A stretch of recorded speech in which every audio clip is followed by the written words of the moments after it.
저에게 다 있는 방송 털다방.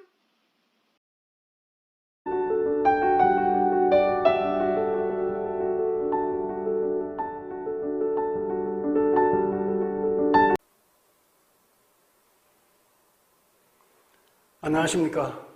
오늘은 수지, 청적, 무어, 인지, 찰적, 무도에 대해서 설명하겠습니다. 물수자는 다 잘 아시죠? 이 물수가 여러 가지로 나타납니다.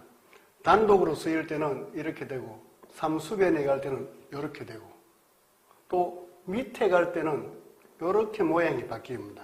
그래서 이것은 아랫물수라고 합니다. 또 글자 가운데 들어가면 이렇게도 모양이 변하고 또 이렇게도 모양이 변하고 이게 다 물이라는 뜻입니다. 그런데 이 물이 다른 글자와 합할 때 이걸 물이라는 걸 잘 알아야지 다른 글자를 해석하기가 쉽습니다. 이해하기가 쉽다는 뜻이죠. 자, 이런 글자가 있습니다. 이것은 원래 이 글자가 눈목자입니다. 이렇게 된 것이 이걸 중국 사람은 세워가지고 이렇게 눈목자로 하고 또다시 이것을 눕혀서도 눈목자의 뜻으로 사용하고 있습니다. 자, 위에 이것이 뭐냐? 눈에서 물이 흘러내려요. 그러니까 눈물이라는 뜻입니다. 그래서 이것은 눈물 흘릴 라라고 합니다. 라. 눈물 흘릴라. 또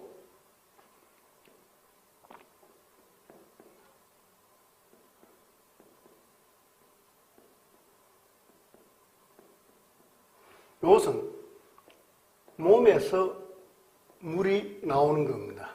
그래서 이것은 이렇게 변화시키면 오줌요자가 되죠. 오줌요. 요거는 똑같은 겁니다. 모양만 다르죠. 그 다음에 밑에 있는 것은 뭐냐?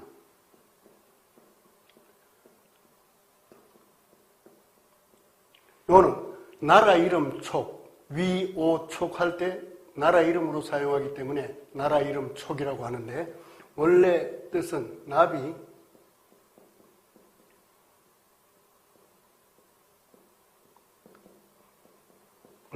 애벌레 촉이 됩니다. 그러니까 나비가 벌레 아니겠습니까? 벌레. 벌레가 몸을 싸고 뭘 뽑아냅니까? 씨를 뽑아내죠. 이때는 그물망으로 보는 겁니다. 그래서 자기 몸을 감싸기 위해서 씨를 뽑아서 그물을 친다는 거죠. 자기 몸을 둘러싼다. 이게 바로 나비, 애벌레가 하는 일이다. 그래서 붙을 속, 붙일 속 이 글자는 몸에서 물이 나온다. 짐승의 몸에서 물이 나오니까 그 수분을 취하기 위해서, 영양을 취하기 위해서 나비 애벌레가 딱 몸에 붙어 있다는 그런 뜻으로 만들어진 글자입니다. 그러니까 이것을, 물이라는 것을 모르면 풀이가 불가능한 겁니다. 눈물 흘릴라. 이것도 마찬가지입니다. 또 태산이다 할 때 그 태자도 바로 아랫물수, 밑에 들어가는 아랫물수 이것이 들어있습니다. 그래서 물은 변형도 심하지만은 물의 모양도 다른 글자와 결합할 때 여러 가지로 나타납니다. 지자는 이를 지자. 이를 지자는 땅 위에 화살이 와서 닿았다. 화살이 땅 위에 닿았다. 이르렀다. 그러니까 화살이 목적지에 닿았다라는 그런 뜻입니다. 청자는 물이 푸르다는 겁니다. 물이 푸르다. 물이 아주 푸르면 사람들은 참 물 맑다 이렇게 표현을 하죠. 그것을 연상합니다. 적자는 곧적자.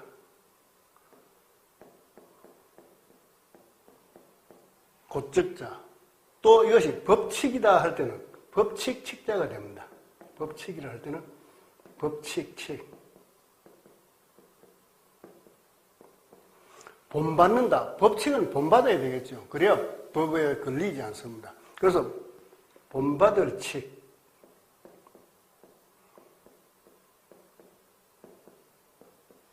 여러 가지 뜻이 있습니다. 그래서 이 글자를 풀이할 때 어떻게 풀이를 하느냐. 왼쪽에 있는 조개패는 소정의 뜻이다라고 합니다. 솥에다가 칼로서 글을 새긴다는 거죠. 어떤 글, 법칙이 될 만한 것, 또 후세 임금, 후세 사람이 본받아야 할 것을 솥에다가 새긴다.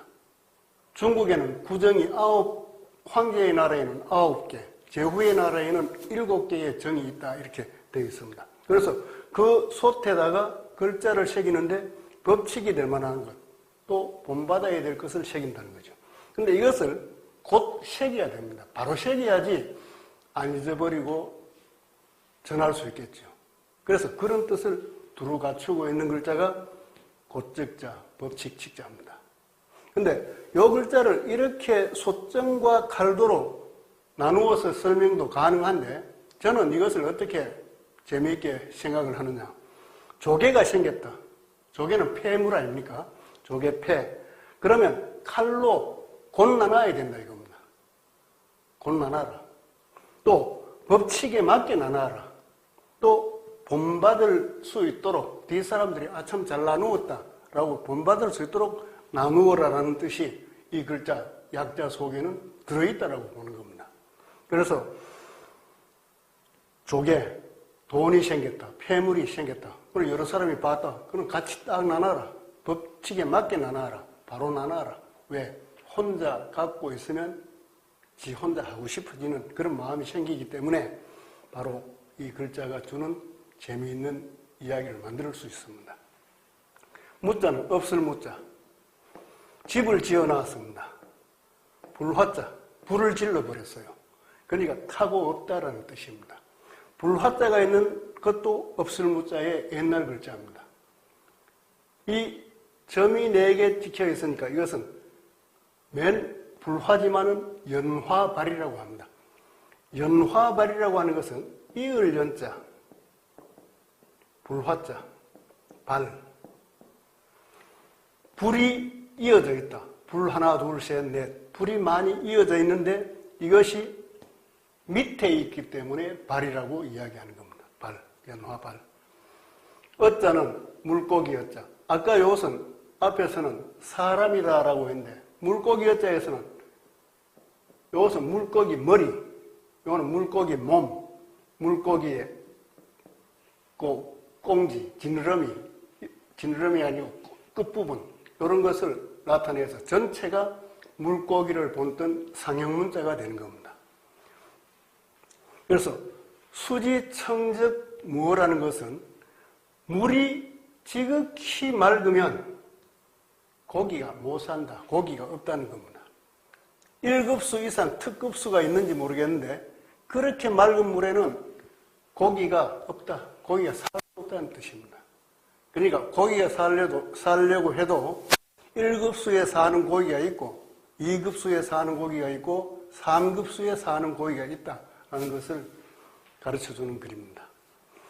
인지, 찰즉, 무도. 사람인, 이를지, 살필 찰. 살필 찰은 요거는 우리가 흔히들 간머리라고 이야기합니다. 간머리인데 간머리는 우리 옛날 사람들이 그냥 갓을 쓴 그 갓과 같다 해서 간머리라고 합니다. 이름을 붙인 겁니다. 갓은 머리였으니까 간머리라 하는데 이것은 집면이라고 알아둬야 됩니다. 집이라는 뜻입니다. 뜻은 집, 음은 면입니다. 단독으로는 안 쓰이지요. 그러나 이것은 점이 없으니까 민간머리, 민들이하다, 민간머리라고 하는데 이것은 덮을맥이라고 합니다. 이런 것을 잘 알아야지 한자를 이해하는데 아주 도움이 되는 겁니다. 찰자는 그래서 살피는데 무엇을 살피느냐, 어떻게 살피느냐.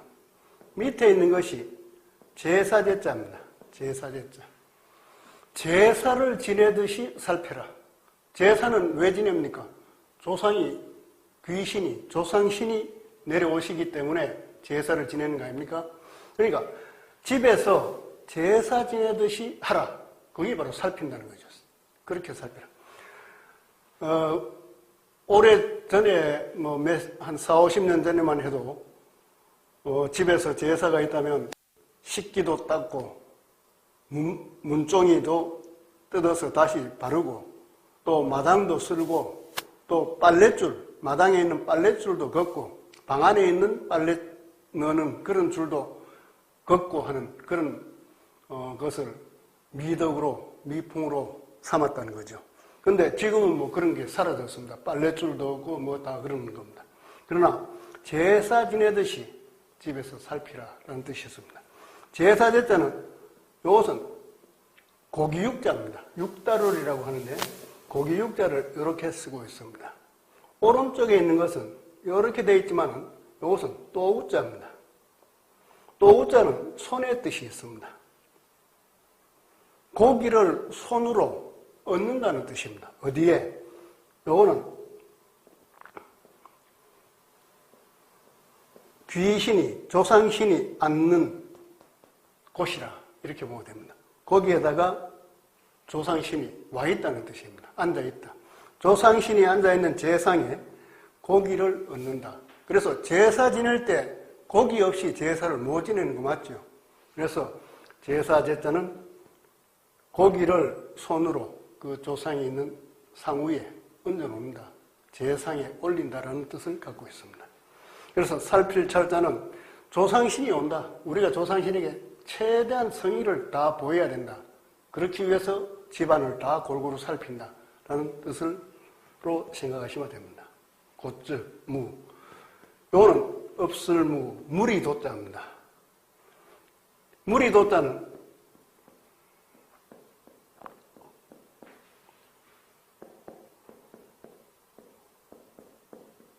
화랑도,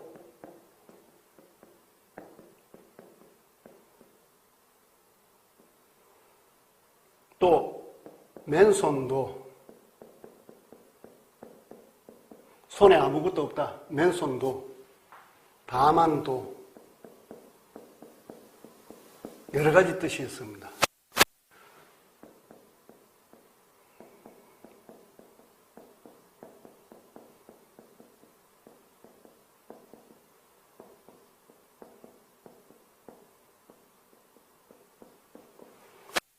도수체조. 도수체조가 뭡니까? 맨손이라는 겁니다. 맨손 체조를 도수체조라고 합니다.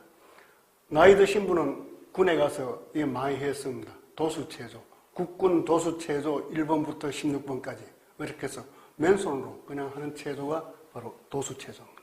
이때는 무리 도자가 아니고 맨손도로 새겨야 됩니다. 또 다만 도자. 다만. 그냥 아무 의미가 없다. 다만 도로무이. 다만 힘쓰고 얻는 것이 없다. 도로무이. 이익되는 것이 없다. 힘만 썼지 노력만 했지 얻는 것이 없는 것이 바로 도로무이라고 합니다. 그래서 이 도자는 크게 세 가지로 새길 수 있습니다. 그래서 수지, 청적, 무어라는 것은 물이 지극히 맑으면 물고기가 살 수 없다. 사람이 지극히 살피면 따르는 사람이 없다는 겁니다. 무리가 없다. 따르는 사람이 없다. 맞습니까? 아마 사람이 조금씩 아래 사람이 잘못을 해도 눈 감아주는 그런 것을 이야기하는, 가르쳐주는 것이라고 보는데 너무 살펴버리면 이것저것 꼬장꼬장 살펴버리면 사람들이 거기서 견뎌내지를 못한다는 겁니다. 이 말이 정말 좋은 말인지 아니면 나쁜 것도 허용하라는 말인지 저는 이것을 여러 번 가르치면서도 조금 혼란을 느낀다. 이렇게 이야기 드릴 수 있습니다. 사람이 지극히 살펴야 되겠죠.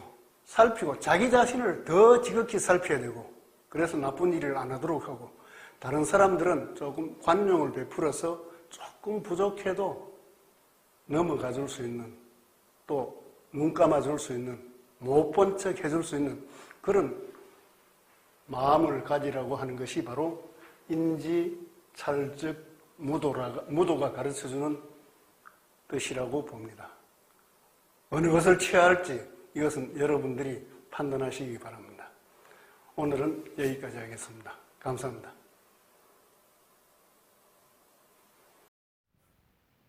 좋아요와 구독 눌러주이소.